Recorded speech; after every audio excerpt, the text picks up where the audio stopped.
Hello everyone, welcome to the 25th tutorial in this series of Complete Guide to React.js.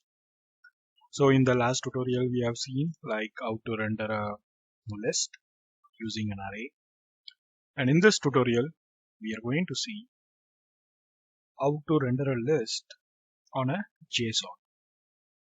In a real time, if you take a look at the real time projects, the array won't be like, mostly the inputs won't be like this, an array.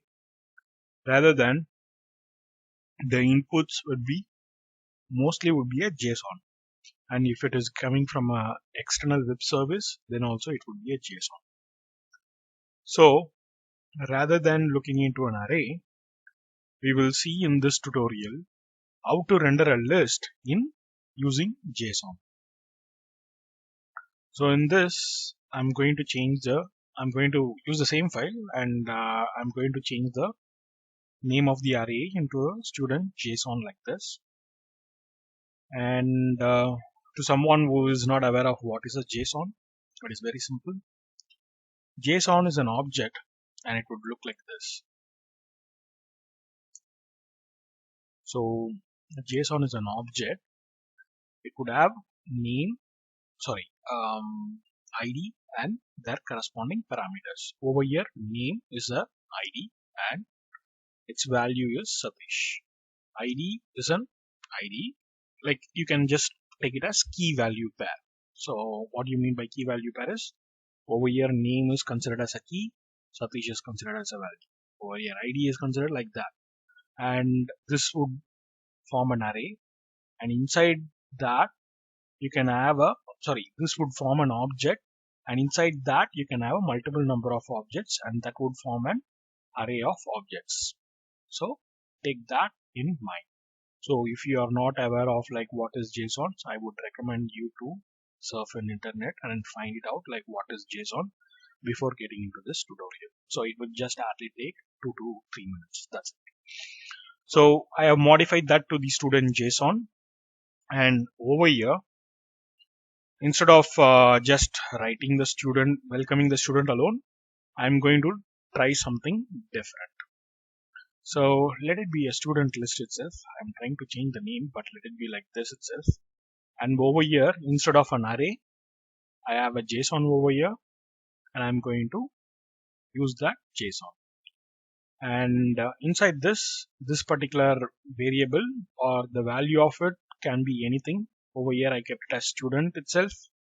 If you want, I can also change to any value I want, like you can just mention as stud as well. And over here what I'm going to do is, I'm going to say welcome stud dot name. So why I'm going to give stud dot name? So what this map function would do is, the map function is on student JSON. In student JSON, for each student, that means this open braces and closed braces are there, right? This would consider as one element, and over here it would consider as the second element. So inside these two elements, rendering these two elements, I'm taking it as this one, like I'm keeping it as variable I. So this would compensate when the map is getting triggered in loop. This would trigger the first element, this name Satish, as the first element first, and then at the second time when it is rendering, it would take this element which is named as Ram over here, and it would render you the list.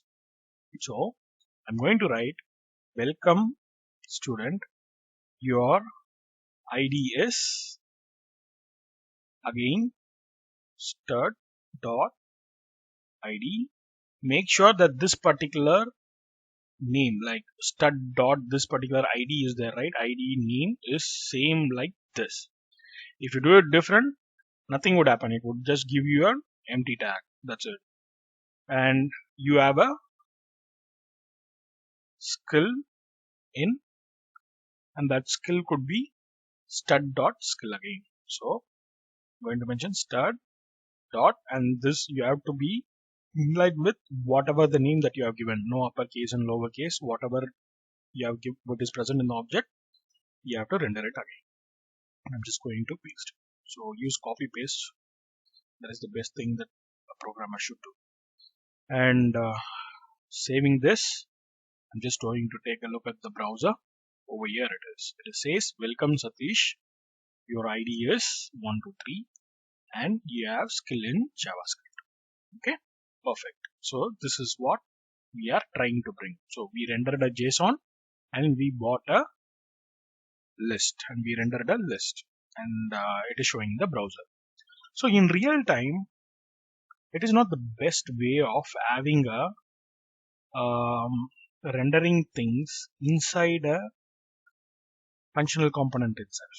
Rather than you can have a separate component where you can render the contents, and over here you can use map to iterate the student JSON. So how we are going to do that, we will see that in next tutorial.